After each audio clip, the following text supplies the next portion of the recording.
Olá! Boas-vindas a esta nossa mentoria visual de redação. Sabe aquela sensação de encarar a página em branco e bater aquele desespero? Pois é, a gente vai acabar com isso agora.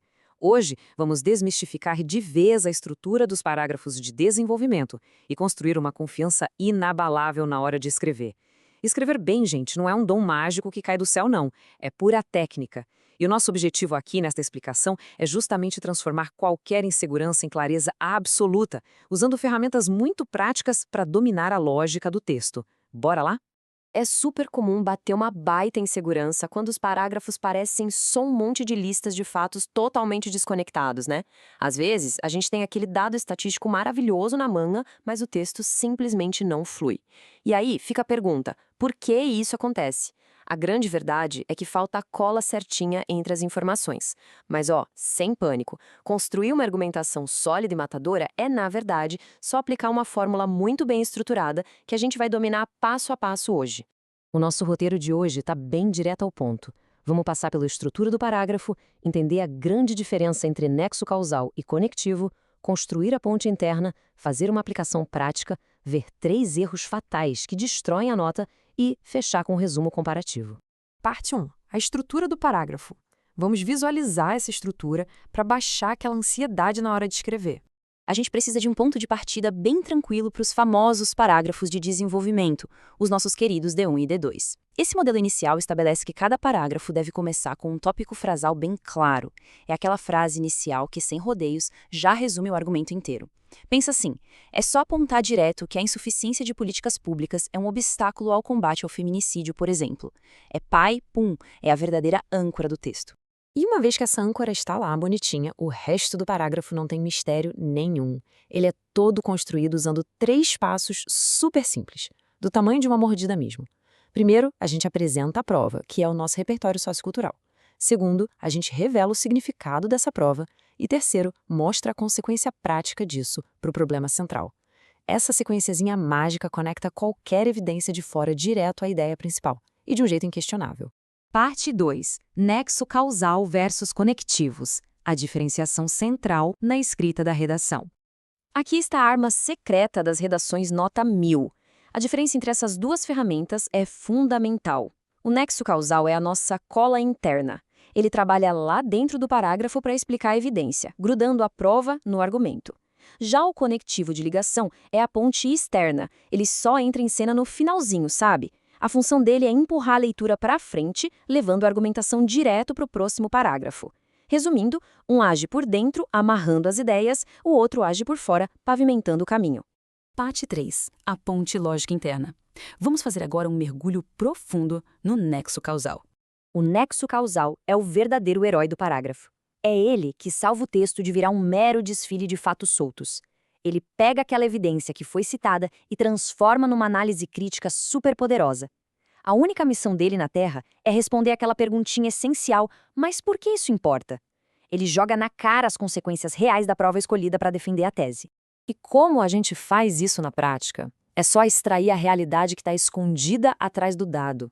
O nexo causal exige que a gente declare com todas as letras o que a prova revela sobre o problema. Não dá simplesmente para jogar uma citação chique no texto e cruzar os dedos para a banca adivinhar o que a gente pensou, de jeito nenhum. A gente tem que pegar quem está lendo pela mão e dizer claramente o que aquele dado evidencia sobre a falha na sociedade. Se der aquele branco ou a insegurança bater forte na hora de analisar, aqui vai um kit de primeiros socorros maravilhoso. São expressões iniciais à prova de falhas que funcionam como gatilhos instantâneos. Anota aí. Isso demonstra que, isso revela que, dessa forma, como consequência, portanto. Quando a gente escreve isso revela que, a própria estrutura da frase obriga o cérebro a explicar a relevância daquilo. É um truque genial para driblar a ansiedade e garantir que a análise crítica vá parar no papel. Parte 4. Aplicação prática no texto. O exercício do com e sem a lógica. Vamos ver o tamanho desse contraste lógico na prática. Imagina só, a gente cita os dados de segurança pública mostrando que a maioria dos feminicídios ocorre em casa. Aí, do nada, já joga um conectivo tipo além disso para mudar de assunto. Quebrou a lógica, fica um buraco enorme ali no meio. Mas, quando a gente adiciona o nexo causal, a história muda completamente. Se a gente completa com "isso revela fragilidades preventivas" e que, como consequência, a dificuldade de denunciar favorece a permanência da violência, pronto. A gente provou o ponto explicitamente. É a mágica da coesão acontecendo. Mapear mentalmente a localização geográfica de cada ferramenta é super bacana. A análise interna, que é o nosso nexo causal, precisa obrigatoriamente colar na evidência, bem no miolo do parágrafo.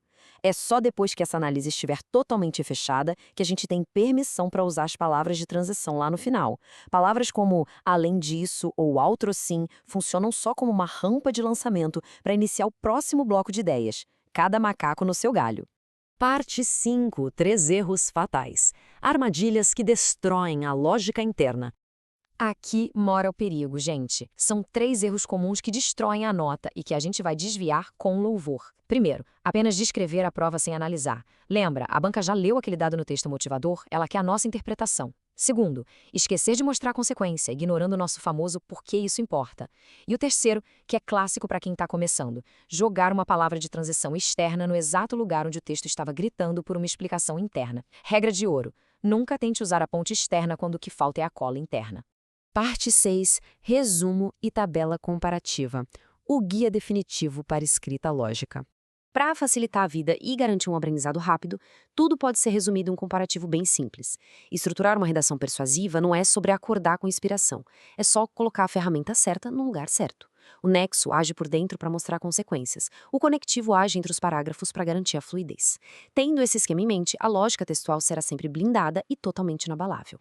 Com essa cola interna e as pontes externas totalmente desmistificadas, não tem mais por que sentir insegurança. Com esses blocos de montar nas mãos, a página em branco deixa de ser um monstro terrível e passa a ser só um quebra-cabeça super bem estruturado, aguardando pacientemente a próxima grande ideia para ser encaixada de forma brilhante. Sabendo tudo isso, fica a pergunta: qual vai ser o próximo argumento forte e incontestável que vai ganhar vida no papel? É hora de pegar a caneta, praticar muito e descobrir.